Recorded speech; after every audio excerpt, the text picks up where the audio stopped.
Welcome back to Agree to Disagree. We're moving quick and we're moving into a variety of subjects here. Next one up is going to be the NFL, and we're going to be talking about the Super Bowl, which recently happened, and we're going to be talking about, did the best team really win the Super Bowl? And Dalton, why don't you kick us off? So, I've played football, I've coached football, and let me tell you, when it comes to winning football games, you have to score more points than the other team does. Okay, there were 3 teams that were top 5 in scoring offense and top 5 in scoring defense. 2 of those teams are playing in the Super Bowl, and I believe the team that won the Super Bowl was not the better team. It was not the better organization. What happened was, Tom Brady, who is arguably the greatest quarterback of all time, lost his best receiver at the beginning of the season, got a new receiver, lost him during the game, and you still expect him, still threw for over 400 yards. He has one of the best coaches of all time, and he plays in one of the best systems. So the team itself did all they could do, just circumstances, unfortunate for them, they lost their best receiver. Just like that, the Eagles lucked their way into a Super Bowl victory. So you're telling me that the team that gave up 41 points on defense is the better team out there? 41 points, that's a lot. Versus 33. Eagles only gave up 33, and that's why I'm picking them. They were the better team. They won the Super Bowl, and they did this with a backup quarterback. I mean, come on. They had an MVP caliber. He was leading probably for the MVP when he went down with an ACL injury, and they still managed to win the Super Bowl with a backup. Now, I'm glad they had an MVP caliber quarterback. My team had the MVP, period, okay? So, we have the best player in the league at the time. We have the best coach. We're in the best system. I already said we were top 5 in scoring offense. We were top 5 in scoring defense, and we had one of the best special teams. I believe we were top 7 in that, okay? So top 7 in special teams, top 5 in offense, top 5 in defense. Those are the facets of the game. Those tell you that the team itself was better.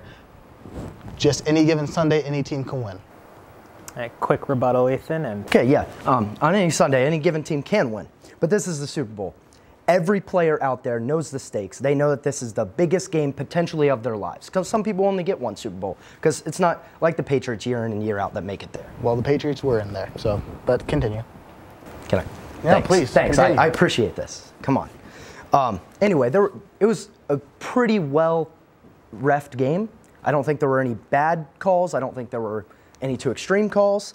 There weren't any really fluky plays, but when it came down to it, you have Tom Brady, who you're saying is the best quarterback of all time, trying to drive to let his team tie the game at the end. And the pass rush that we had as Philadelphia came in, stripped Tom Brady, got the ball, closed the game out. That's what they do. The better team won the game. Disclaimer. Made the better play. Tom Brady's arguably the best quarterback of all time. Joe Montana's still out there, so. Hey, sorry, we're gonna have to leave that topic for another day. But you know, great stuff, guys. I've got to say, for everything Dalton mentioned, it's surprising that despite having the best quarterback, as you put it, they couldn't overcome the backup, as Ethan mentioned. And you mentioned some of the injuries. I've got to say, losing your quarterback seems a lot more devastating than losing your wide receiver. So I've got to hand it to Ethan. The Eagles coming back and through adversity winning that game. Great stuff out of that team. Let's give this round to Ethan.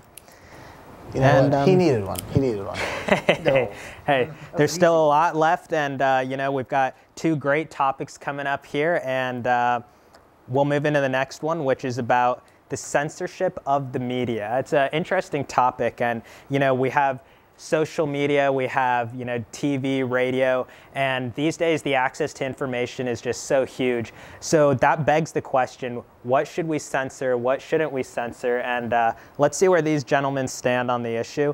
We're going to start off with you, Ethan. I think it's a pretty tough call in deciding how to censor the media or what aspects it should be censored in. And some things need to be censored for the fact that, you know, you have young viewers who aren't matured enough to see certain things or read about certain things or whatever. So of course that aspect needs to be censored. But then when you're censoring things that are with political issues that aren't talked about, that is where the problem comes in. And I just feel like some things need to be public that aren't being put public and are being restricted from release. Okay, so Ethan, I don't need to rebuttal against you yet. I'm saying that we have a free and honest press in the United States of America. It's part of the First Amendment. It's what our government, our country was found on. Okay? So, do I think we should censor media? No, I don't. I think what should happen is that we get access to media, we get the information, we get the stuff we need, the facts, the figures, and then we as American people, as thinking citizens, decide for ourselves what we think about different topics. But we have to be given all of it. We can't just be given partial things. We can't have half of it censored and told another half. We have to have the whole truth, nothing but the truth. I believe in a court of law that's true. But I'm going to go with that's incorrect, because if you're just putting everything out there, let's say that there's some sort of like big disaster that happens and hundreds are dead, and they're putting out images from this of just people being blown to pieces and just stuff that you don't want people seeing out there. Why should all of that be released? And then potentially you have, you know, a group of young children that could see this, and that could truly change their lives forever, because they're being exposed to things that they shouldn't be at too young of an age. So why should we not censor things like that? I'm not one to live my life on a what if. Maybe this will happen. You know what? Oh no, it will happen. It will happen. No matter how you put it, maybe some kids might see this thing. But the fact of the matter is, I want to know that that's happening somewhere else in the world. I want to know why this government's doing, why that government, or why that happened to those people. And I want to be able to have some facts, be able to discertain some information, so I can have an argument and say, this was good, this was bad, and I have information to back it up.